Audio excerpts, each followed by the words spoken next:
Wheaties presents Night Beat.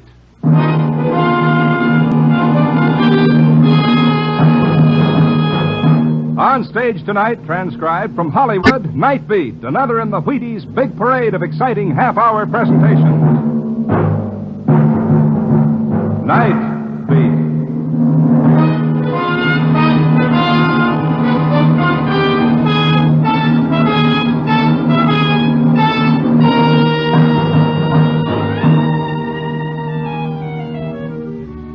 Hi, this is Randy Stone. I cover the Night Beat for the Chicago Star. Stories start in many different ways. This one began when I bumped into a wonderful legend out of the past and watched that legend die before my eyes. Night Beat, starring Frank Lovejoy as Randy Stone.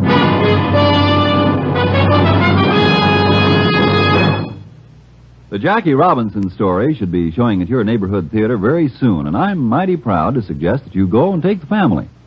Because besides being the famous Brooklyn Dodgers second baseman, Jackie is famous to me as a real, true Wheaties champion. He eats Wheaties about 4 times a week, and that's what I like to hear. His wife eats Wheaties, his son Jackie Jr. eats Wheaties, and so does his grandma. If I had my way, that's how everybody's family would feel about Wheaties. Because Wheaties are that good. They're 100% whole wheat flakes, and you just can't beat whole wheat for nourishment. Wheaties are now showing at your neighborhood grocers in big orange and blue boxes. No waiting in line. Just step in there and ask for Wheaties, breakfast of champions. It's a wonderful morning when you've had your Wheaties.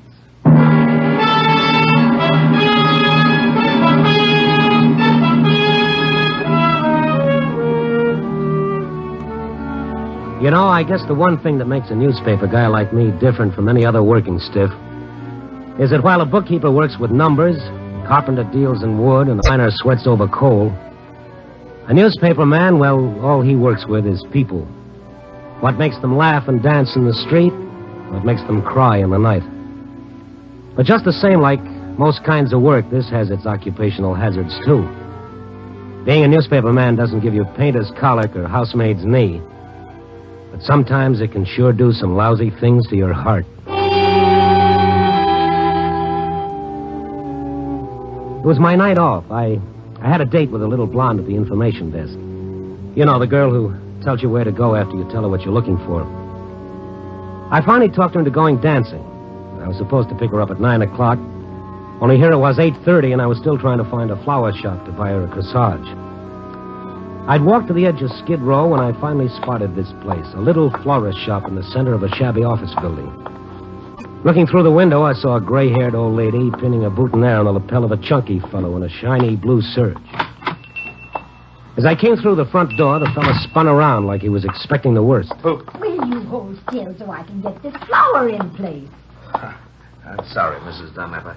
I'm expecting somebody. I thought maybe this fellow might be the one. All right. Now, you just stay quiet. I'll be with you in a moment, sir. All right, there's no hurry at all. There now.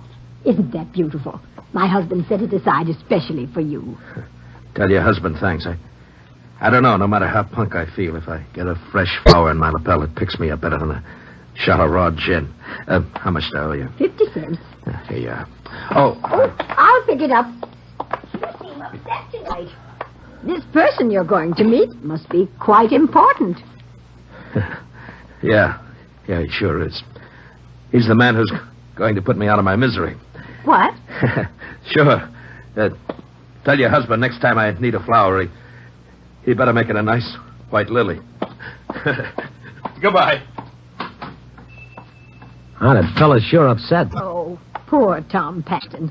I've seen him like this before. He's just had a wee bit too much to drink, I'm afraid. Tom Paxton? No. Huh? The rose in his lapel used to be his trademark. Oh, do you know Tom? Well, if he's the same one, I was never that lucky. Best I could do was worship him from a distance. Worship Tom? Yeah, that sounds crazy, doesn't it? 10 years ago, when I was in college, Tom Paxton was the greatest football star we'd ever had. He was one of the greatest in the country. He was a legend. Oh, well, it can't be the same man. I don't know. Once you get over the shock, the resemblance is there, and that rose in the lapel. I don't know, lady, but I'm going to find out.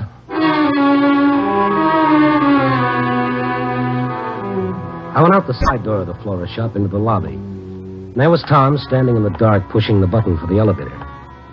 As I came up to him, he spun around again like it was part of an act that he always did on cue. Are you following me? Well, yes. You weren't just shopping for flowers there, were you? Hmm? If you're Dixie, all right. Don't play games with me. I'm tired of running away. I'm half bats. How much of it can I take? Now, look, I'm Randy Stone. I heard the woman call you Tom Paxton. When I went to college, there was a Tom Paxton who was just about the greatest football player who ever lived. What are you talking about? You got me mixed up with 3 other guys. Well, this Tom Paxton was always sporting a flower at his lapel. There's no law against that, is there? Now, go on. Get out of here. Let me alone. While we were talking, the light over the button of the self-operating elevator flashed on. The elevator was coming down. Well, if Tom Paxton didn't want me to bother him, I couldn't twist his arm. I turned to leave just as the elevator doors opened. Only instead of Tom stepping in, somebody else stepped out. I was waiting for you, Paxton. You're Dixie, aren't you? Come again? Aren't you? Sure, that's where I got this southern accent. Now, listen. Come on. Somebody wants to see you. Why doesn't the Syndicate give me a break? Why don't they give me a chance to pay up? I said come on. Now, wait a minute, Buster. You ain't invited, sport. This is one of them small affairs. Paxton, this gun in my pocket, it ain't one of them gadgets you pull the trigger and a cigarette pops out. Come on.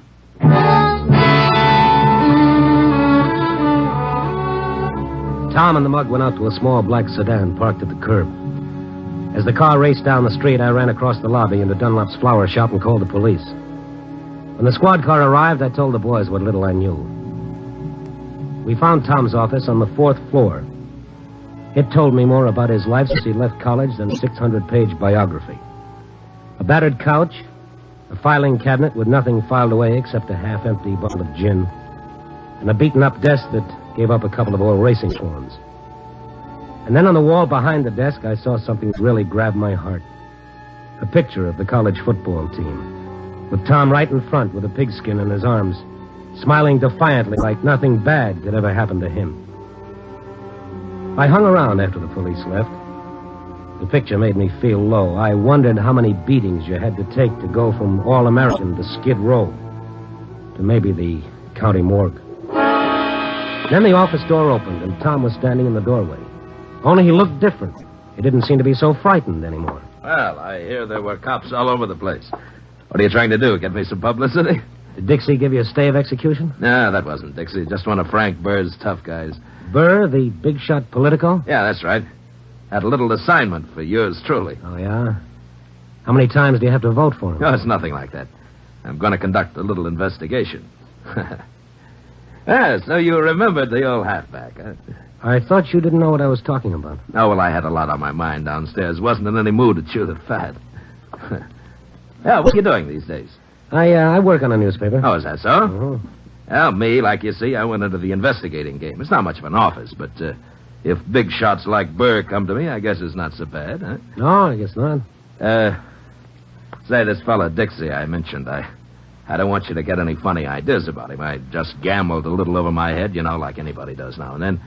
Well, I owe the Syndicate a few $1,000, so they think they can scare me by putting their hatchet men on my trail.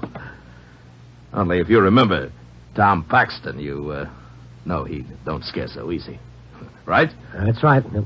Yeah, that reminds me. I better call the boys right now and tell them I'll settle up at the end of the week. I don't want them losing any sleep on my account. Well, I'll be going, Tom. No, kid. Stick around. I'd like to talk to you, kid. About old times, huh?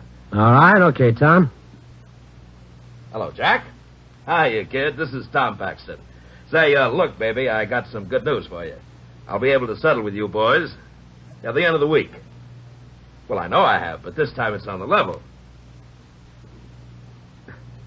Well, now, wait a minute, Jack. Don't hang up on me. Well, now, give me a break, baby. 3 days? Oh, but I can't do the job in 3 days. No, wait, please, don't hang up. Okay. 3 days. Only tell Dixie to lay off. Yeah.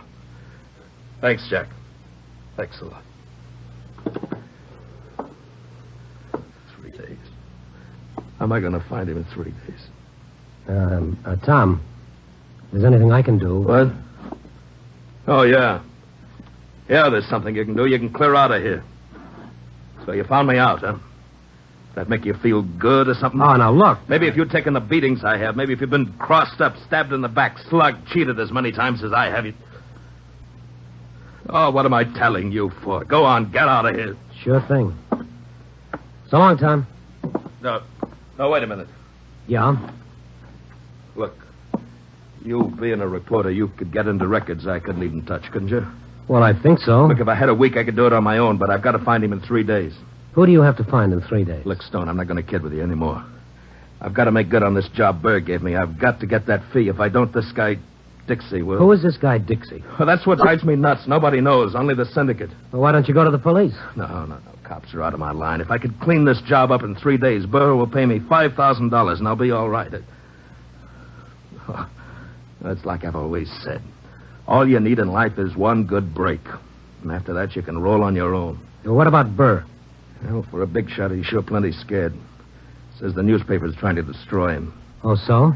So the only way they can do it is to find somebody named John Durand. I never heard of him. Nobody, but not to Burr. Well, what does Durand look like? Well, Burr wouldn't know what he looks like today. He hasn't seen him for 25 years. I've only got one thing to go on. Now, what's that? John Durand is a blind man. A big shot like Burr afraid of a helpless blind man? Afraid? Burr's as frightened of that blind man, John Durand, as I am of my unknown pal, Dixie.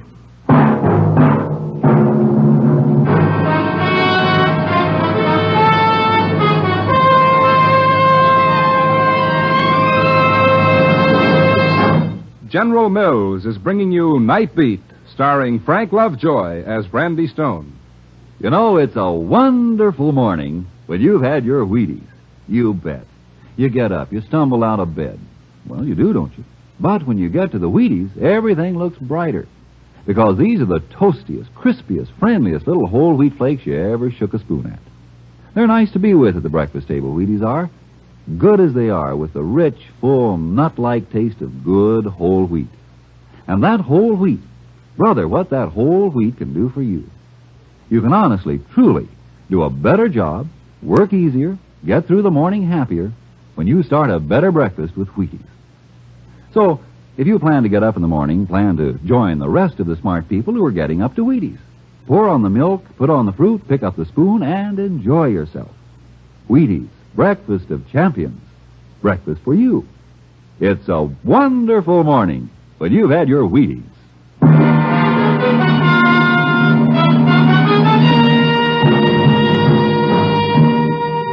And now, back to Night Beat and Randy Stone. Tom and I started work the next morning, right after he picked up a fresh, sweet-smelling rose from Mr. and Mrs. Dunlop's florist shop in the lobby. It's funny, but for Tom, a flower in his lapel was like a shot of Benzedrine.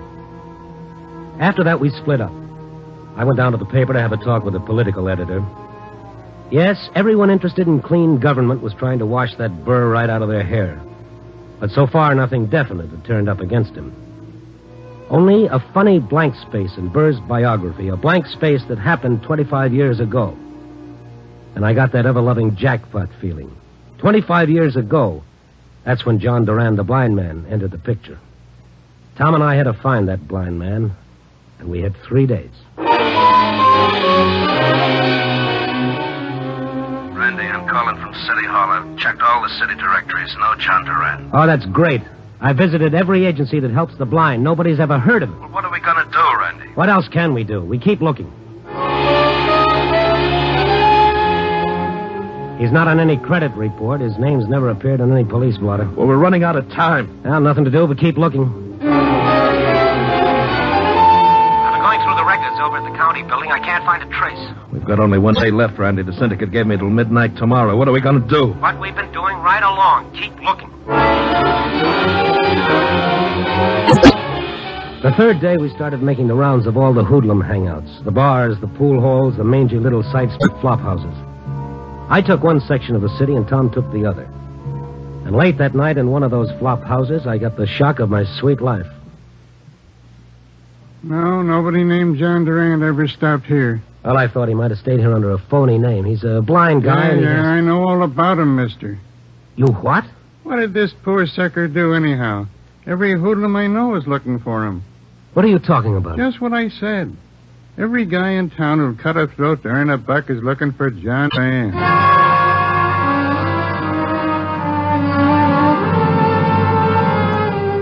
It was after 9 p.m. when I got back to Tom's office to break the news to him. Poor guy, he thought Burr had given him an exclusive assignment.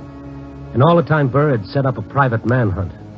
He'd unleashed every mad dog in town to track down John Durand. When I got to the office, the door was open, but Tom wasn't around. I sat down to wait for him, and the phone started ringing. Hello? I'd like to speak to Mr. Paxton. Well, he's not around right now. Any message? Yes, this is Frank Burr calling. Oh, yes. You can tell Mr. Paxton that he can stop his search for John Durand as of now. Does that mean you found him? Oh, you know about it, eh? Oh, yes, I'm helping Paxton. Did you find Durand? No. But I know where I can find him if I want to. I see. But I guess that winds things up. Yes. Tell Mr. Paxton, will you please? Yeah, look, as long as it's all over with. Why have you been so anxious to catch Durand? After all, he's only a blind man, and Mm-hmm.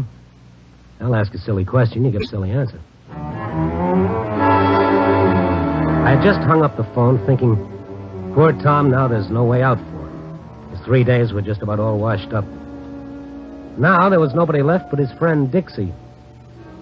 And then, like I'd said a magic word or something, the door to Tom's office started slowly opening. Tom came in leading a little old guy with smoked glasses and a white cane. Tom, you found him. You found Durand. I should be so lucky.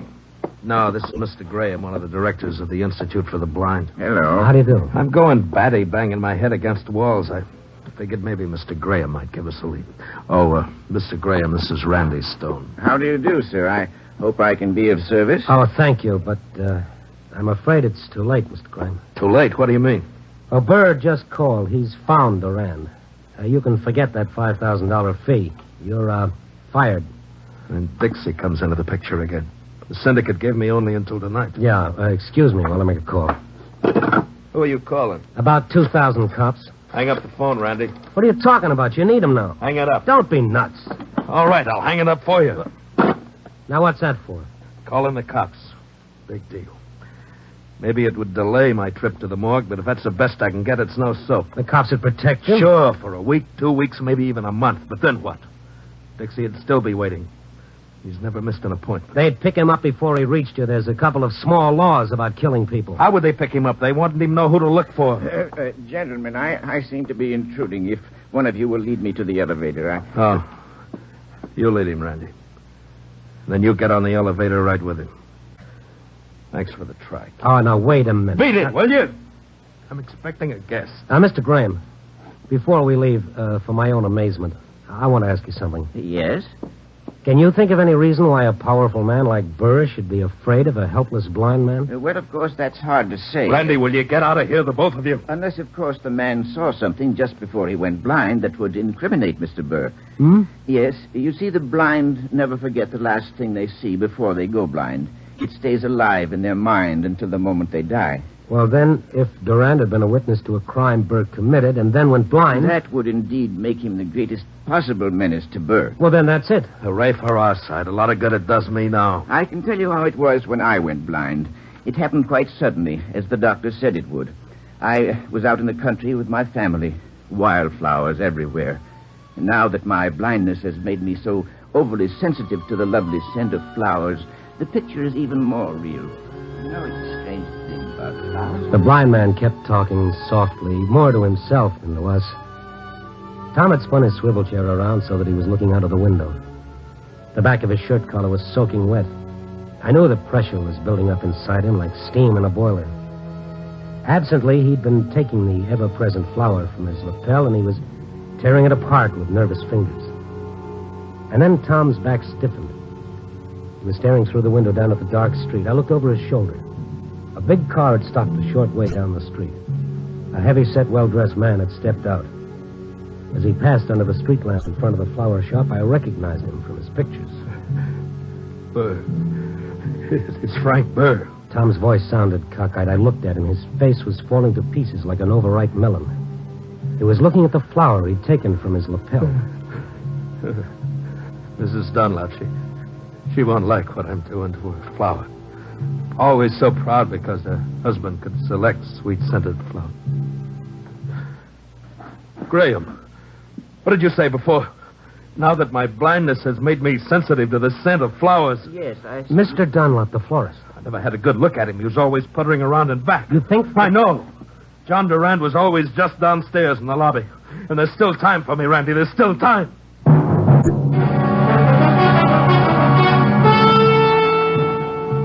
As Tom raced for the door of his office, he pulled a gun out of his coat. I followed him. He went to the elevator, pressed the button a couple of times, and then decided to take the stairs instead. He looked back at me, chasing after him, and waved me back. He started down the stairs 2 at a time. I caught up with him at the second landing. I grabbed his shoulders. He tried to tear himself away.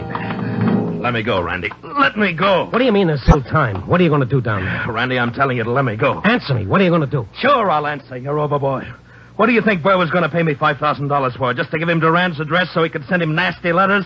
No, there was one other little item I didn't tell you about. I not only had to find Durand, I had to make sure nobody else found him. I had to kill him. Oh, Tom, you're kidding. A helpless blind man? Oh, Burr thinks I'm the man for the job. He told me I was the ideal choice. Tom, you're not that kind of a man. Who says so? You think this is still the old football team with a lot of nice rules so nobody gets hurt too bad? This is the jungle, Rover Boy. It's dog eat dog all the way down the line. Now let me go. No. I said let me go.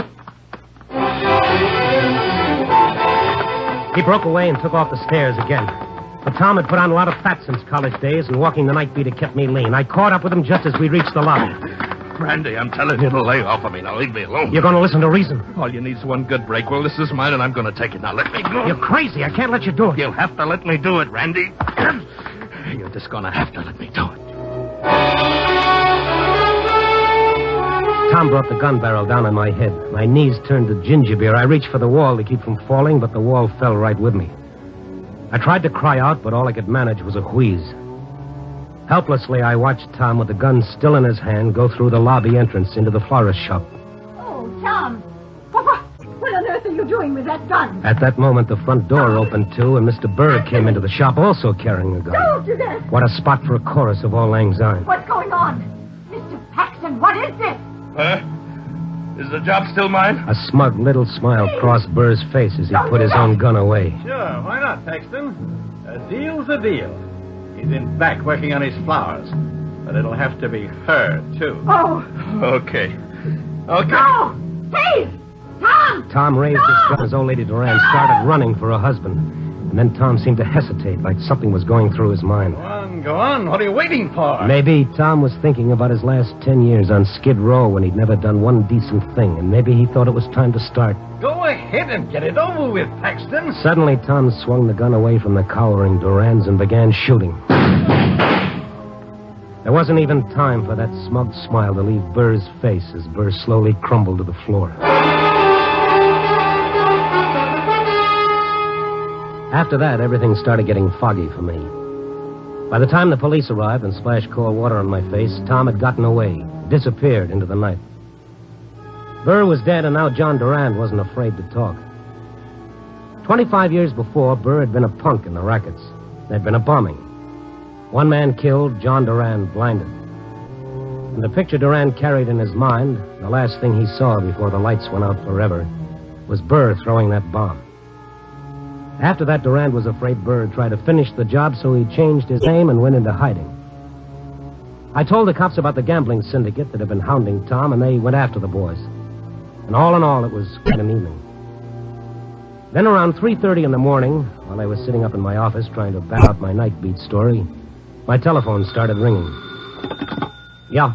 Randy, this is Tom. Tom, hey, where are you? Never mind, I'm okay. I just wanted to let you know you were pretty good to me, kid. Listen, every cop in the city's looking for you. Well, they can look until Christmas. It won't do them any good. I've got a hideout that they couldn't find with radar. How come? It's like I've always said, all you need is one good break. I got mine right out of a clear blue sky. Hmm? Yeah, real square. Met him at a bar. Didn't know where to turn. This guy buys me a drink. Says I look like I could stand a good meal and a place to sleep. He thinks I just blew into town and I'm down and out. Now he says I can stay here as long as I like. He's in the next room, so I gotta make this call short. Tom, I tell you, you're crazy for hiding out. The police will give you a break. Now, says who? I'm telling you they will. And even if they did, what about the syndicate? What about Dixie? There isn't any more syndicate. Most of those hoodlums are already sitting in jail. What? Dixie, too? No, but they'll have him soon enough. Now they've got a description of him. They know who to look for. Look, I gotta hang up. This guy's liable to pop in any second, but just for the records, what does Dixie look like? He's an ordinary fella. He wears glasses even. He's got gray hair. Looks more like an insurance man than a hoodlum. Dixie looks like that. The only two distinguishing marks, according to the police, is that thumb is missing from his left hand. Randy, has he got a white scar under his eye? How did you know that? Look, Randy, the guy that took me to this hideout, the guy that gave me the break, he's Dixie. What? Where are you? Quick, tell me. Oh, he's coming, Randy. Tom. No. No. No. Tom. Operator. Yeah. Like Tom always said, all you need is one good break.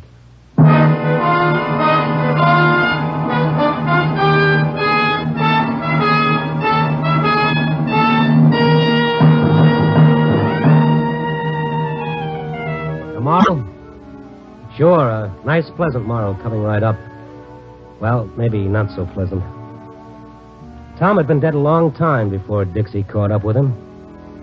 Tom had died when he found out he wasn't always going to be a hero, the guy on top of the heap. What is there about people that they've got to be number one or they won't play? What's so bad about being number 2 or number 3? Why does life have to be one great victory after another? What's so fancy about us that we can't afford to fall on our face every so often? The fellow who said, "God, give me the strength to fail," really had something. And besides, not making the top of the heap has its compensations, too. It's a lot less lonely down here among us also, Rand. Copy, boy.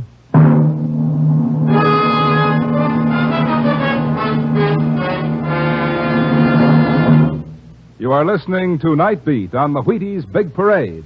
And here's Frank Martin. Oh, Frank Lovejoy. Oh, yeah, Frank. Before you go, I'd like you to meet our special visitor tonight, Sarah Berner, whose new show, Sarah's Private Caper, is joining the Wheaties Big Parade on Thursday nights. Well, hello, Sarah. Welcome to the Wheaties team. Gee, what a big, handsome hunk of man. Oh, Wheaties, you know, Sarah. Will you two stop kidding me? Oh, I don't know. I've been feeding Wheaties to my boyfriend, Melvin. But Melvin still looks just the same. I bet he feels good, though. That he does, Mr. Lovejoy. How do you like your Wheaties? In a dish, Sarah. In a dish. Oh, what a coincidence. Me too. And me, too. Wheaties and I will be listening for Sarah Berner in Sarah's Private Caper Thursday nights from now on. Good luck, Sarah.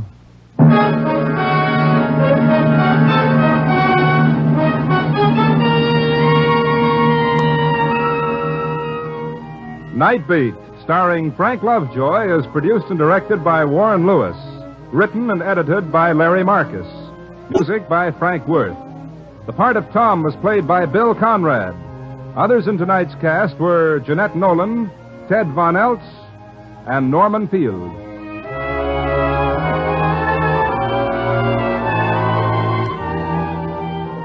Listen next week at this same time and every week as Randy Stone searches through the city for the strange stories waiting for him in the darkness. And this is the Wheaties man, Frank Martin, inviting you to listen also on Tuesday, that's tomorrow night, to the Penny Singleton Show on the Wheaties Big Parade. See you then.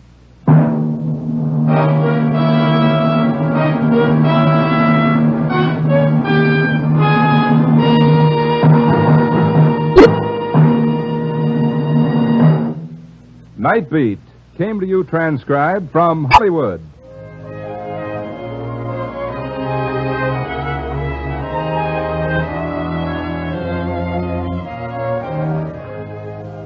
Stay tuned for the new Top Secret over most NBC stations.